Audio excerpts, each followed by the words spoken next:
Assalamualaikum warahmatullahi wabarakatuh. Salam sejahtera, salam satu Malaysia. Saya ucapkan kepada Puan Pengerusi Majlis, barisan hakim yang arif lagi bijaksana, saudara menjaga masa yang setia dengan adiknya, seterusnya sidang. Hadirin sekalian, selamat datang ke Forum Remaja tahun 2011. Pada hari ini kita akan membincangkan satu tajuk yang cukup menarik sebenarnya, iaitu Satu Malaysia, Pembangkit Pembangunan Negara.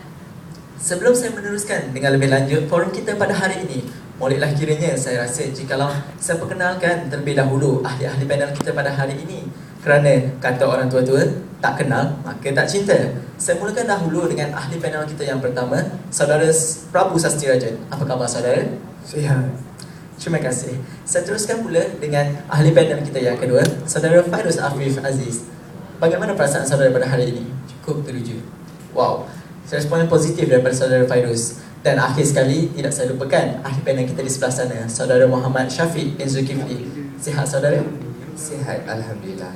Alhamdulillah. Sebelum saya meneruskan lebih lanjut lagi forum kita pada hari ini, saya akan menjelaskan sedikit mengenai konsep Satu Malaysia.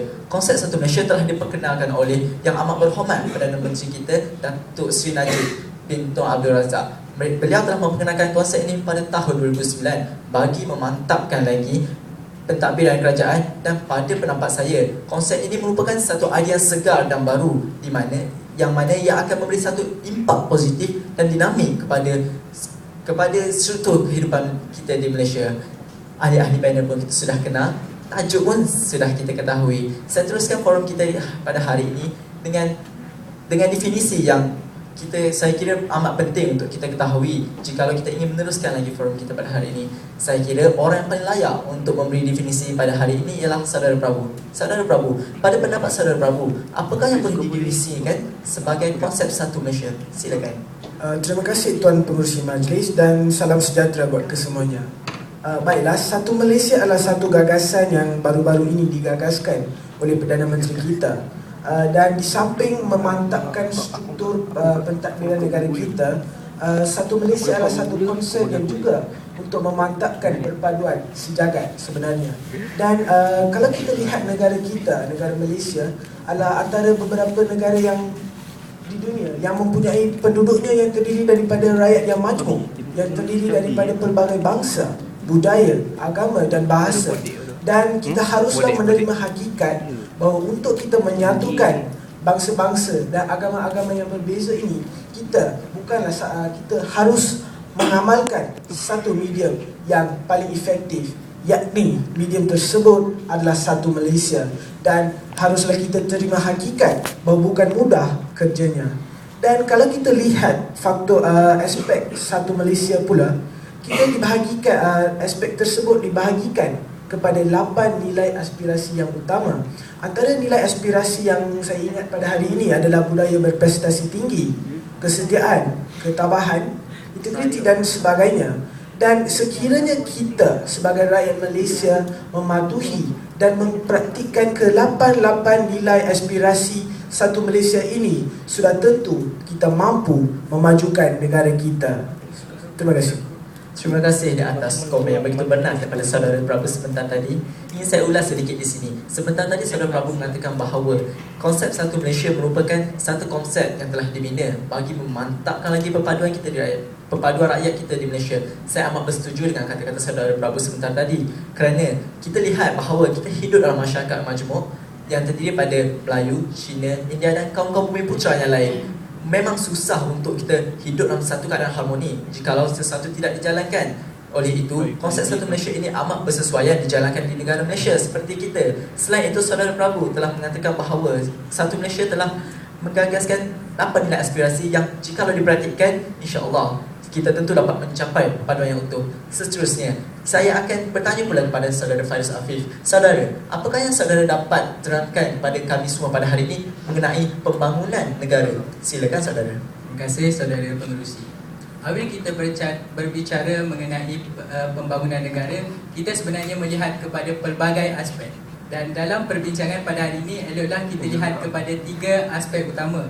Aspek yang pertama ialah aspek pendidikan. aspek yang kedua ialah sektor ekonomi, dan aspek yang ketiga ialah sosial.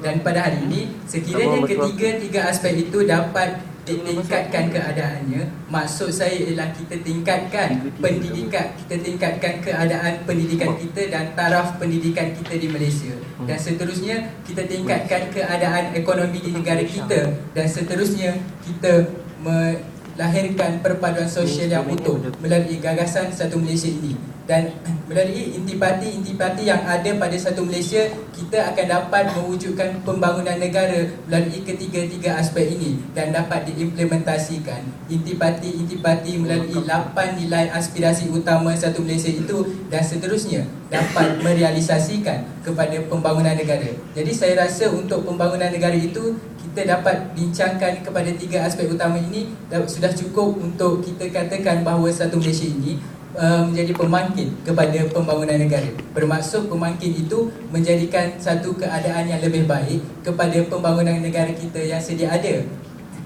melalui pembangunan dalam tiga aspek ini. Sekian, terima kasih. Terima kasih Saudara Fairuz. Itulah sebentar tadi komen telah diberikan oleh Saudara Fairuz. Komen cukup benar saya kira. Malaysia pada hari ini semakin berkembang sebagai sebuah negara maju dan menjadi antara kuasa-kuasa besar di kawasan Asia Tenggara. Oleh itu, saya kira rasional lah apa yang telah diperkatakan oleh Saudara Faris sebentar tadi, bahawa kita perlu memantapkan dari tiga segi, iaitu segi pendidikan, sosial dan ekonomi. Jikalau kita dapat mencapai taraf yang baru dalam ketiga-tiga aspek ini, saya yakin Malaysia mampu menjadi sebuah kerajaan yang bukan sahaja boleh mendominasi Asia Tenggara, bahkan mungkin suatu hari nanti kita akan menjadi kuasa hebat di kawasan Asia. Oleh itu, jika kita ingin mencapai taraf ini, kita perlulah mengaplikasikan konsep Satu Malaysia yang merupakan teras kepada kemajuan negara kita. Seterusnya, saya akan mengupas lagi, seterusnya forum kita akan mengupas lagi mengenai aspek-aspek yang telah diterangkan oleh Saudara Fairuz sebentar tadi. Saya kira Saudara Muhammad Syafiq adalah orang yang paling layak untuk menerangkan sedikit mengenai aspek pendidikan. Dipersilakan Saudara. Terima kasih pengerusi majlis.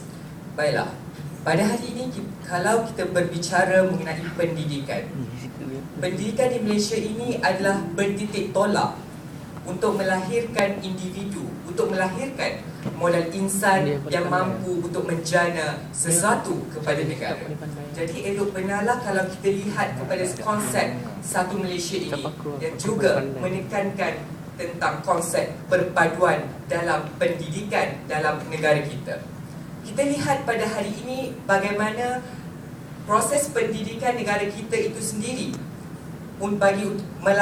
untuk melahirkan modal insan.